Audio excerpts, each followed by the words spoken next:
კობა სუბელიანი სისხლის სამართლის ძიებაში მიცემას ითხოვენ ბათუმში საცხოვრებელი ფართობების გარეშე დარჩენილი დევნილები. დევნილთა ყოფილ მინისტრსა და საქართველოს პარლამენტის მოქმედ დეპუტატს ის დევნილები უჩივიან, რომლებმაც 2006 წელს კომპენსაციის სახით $7,000 მიიღეს. მათი პროტესტის მიზეზი გუშინ კობა სუბელიანის დევნილთა დასახლებაში მისვლა გახდა. იძულებით გადაადგილებულთა განცხადებით თანხა, რომელიც მათ წინა ხელისუფლებამ გადასცა საცხოვრებელი სახლის შესაძენად საკმარისი არ იყო და ისინი დღემდე ქირით ცხოვრობენ. იძულებით გადაადგილებულები ეჭობენ, რომ მათზე გამოყოფილი თანხა სრულად არ გადაეცათ. ისინი პრემიერ-მინისტრს მიმართავენ და მასთან შეხვედრას ითხოვენ.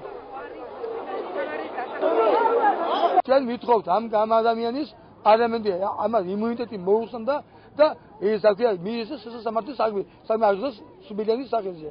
და ის პულები რაზმენი დევნილებისთვის იყო განკუთვნილი შემოსული საწევი და ეს პულები. ჩვენ გვაქვს გაგზავნილი გასულ კვირას გავზავნეთ იმას ღარიბაშვილის კანცელარია ღარიბაშვილის სახელზე წერილი გვაქვს გაგზავნილი, რომელიც მოვითხოვთ აქ რო ჩამოვა მაშინ შეხვდეთ და რამოდენიმე ადამიანი ჩამოვა თვით და რო შეხვდებით. და იმას იქ გაუნუმარტავთ ჩვენ მდგომარეობას და ალბათ მაგის ბოლოს სიტყვას ჩვენ გავგზავნით. ვითხოვთ საცხოვრებელ ფართს.